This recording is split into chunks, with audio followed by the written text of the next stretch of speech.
मेरा आपसे, ये मत सोचिएगा कि आज वो आपके बीच में नहीं है।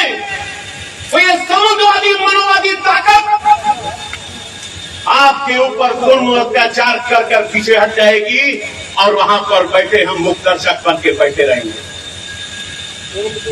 मैं आपसे बस इतना कहना चाहता हूं कि मेरे लगों में भी वही लहू है जो आपने अपने बेटे, अपने भाई मुख्तार अंसारी को दिया था। यहां बहुत सारे लोग बैठे होंगे जो मेरे पिता के साथ क्रिकेट खेले होंगे। बहुत सारे ऐसे लोग बैठे होंगे जिन्होंने मेरे पिता के सर पर आशीर्वाद दिया होगा।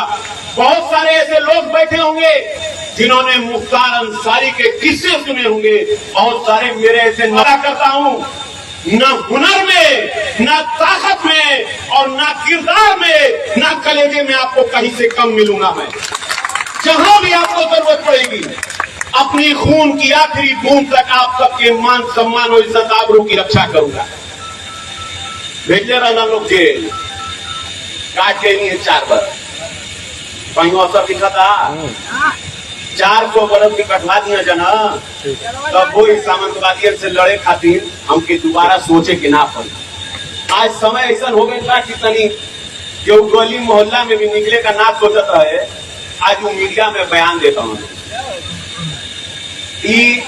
एगो नया सिस्टम भइल बा कि जगह कुछ ना बुझाई वो एगो कैमरा वाले भाई के बुलाई आओ के सामने अपन बहादुरी का बखान बताए। तो समय होला सब तो कहल जाला कि पूरा समय जब चले ले तो ऊंट के ऊपर बैठे पौने आदमी के भी कुकुर काट ले। तो ये हमारा वह समय चला था। जब हमारा समय चला था तो दोनों लोग का उतने समय बा तनी बच बचा के काट ला जा। बस एक वो चीज याद रखिया जा कि हमेशा रात नहीं रह जा। ये सूरज जब ढलता है तो असुरों का राज होता है, मगर ये सूरज जब फिर उदय होता है तो फिर से असुरों का नाश होता है और राम राज्य स्थापित होता है। आज सत्ता में बैठे लोग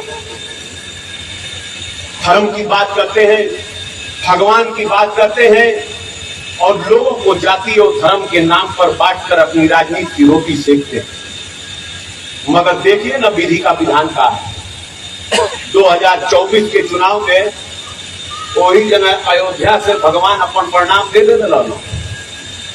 भगवान अपने आशीर्वाद से वहां पर भारतीय जनता पार्टी के जहाज को डुबा दिए और उसके बाद अगर इनको समझ में नहीं आया तो ही बतावा कि चंदा चोरी भी तो भगवान उजारा कह दे रहा कि वो रहे बतावे।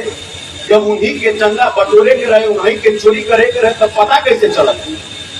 मगर ये प्रकृति का नियम है कि तुम अपनी ताकत के उरूज पर जब पहुंच जाओगे तो एक दिन तुम्हारा वो उरूज खत्म हो जाएगा और फिर तुम्हारा सवाल शुरू होगा, फिर तुम्हें नीचे ही आना। और वो सवाल शुरू हो चुका है। उत्तर प्रदेश की आवाम ने ये मन बना लिया है कि तुम वो लोग जो लोगों को जाति और धर्म के नाम पर बांटते हो, तुमको अब प्रदेश की कुर्सी पर बैठे नहीं रहने देंगे। वो लोग जो शहीद की का सम्मान करना नहीं जानते हो, तुम्हें उस कुर्सी पर बैठे नहीं रहने देंगे। वो लोग जो हमारे नौजवानों की पीठ पर लाठी चलाते हैं और छाती पर लात भरने का काम करते हैं, उनको उत्तर प्रदेश की जनता बख्शेगी नहीं। मैं जब कभी सवेरा ऐसा हो जाता है, कल हम लखनऊ से लौटनी तो करीब 4:30 बज गई।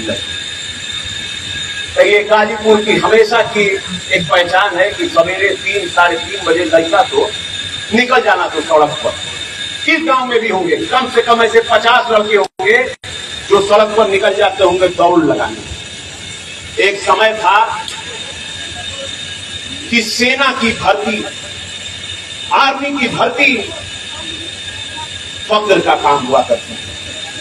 कोई व्यक्ति अपनी पूरी ताकत, अपनी पूरी ऊर्जा, अपना पूरा धन बल, अपना सब कुछ लगा के अपने देश लायक बनाओ कि तू जाकर इस देश की मिट्टी की हिफाजत कर और अपनी जिंदगी इस देश के नाम पर कुर्बान कर। मगर ये लोग जो कभी समझ ही नहीं पाए कि हम लोगों की सोच क्या है। वो कभी समझ ही नहीं पाए कि भारत के लोग, हिंदुस्तान के लोग, हम लोग क्या चाहते हैं।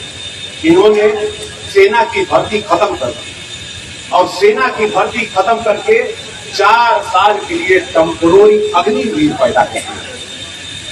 मैं पूछता हूं, जिस उम्र में जवानी अपने चरम पर होती है, हुनर अपने चरम पर होता है, शक्ति, इच्छा, सब कुछ अपने चरम पर होता है, जब वो बच्चा उस उम्र में रिटायर होकर लौट के आएगा तो उसकी क्या वक़्त रह जाएगी समाज में। मगर इनको नहीं समझ में आएगा, क्योंकि ये हर चीज को धंधा बनाना चाहते हैं, ये हर चीज में अपना फायदा देखते हैं। आज अगर कोई वीर जवान शहीद होता है तो उसको शहीद का दर्जा भी नहीं मिलता। आज अगर कोई जवान नौकरी से लौट कर आता है या किसी को बताता है कि फौज में है, तो लोग मजाक के तौर पर करते हैं 9 साल बचलता।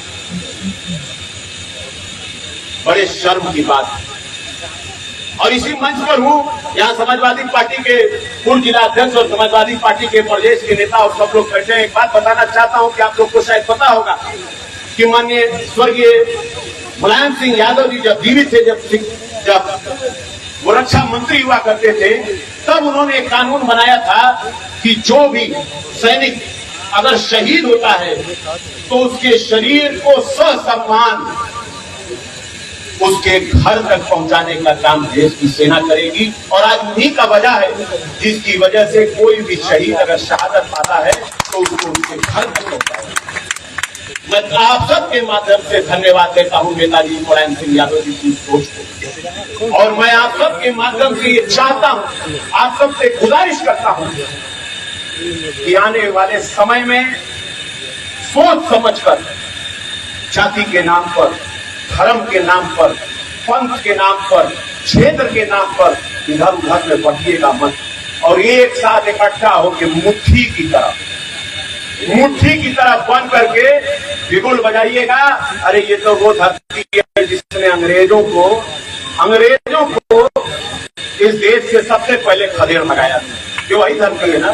कितना दूर का गाज बलिया, गाज मोहम्मदाबाद, लोकसभा भी बड़ी यही बात, तो धरती तो हो गई। लेकिन अंग्रेजन के लठिया के भगा दे रहे देश से, अंग्रेजन के चमचम के छोड़ी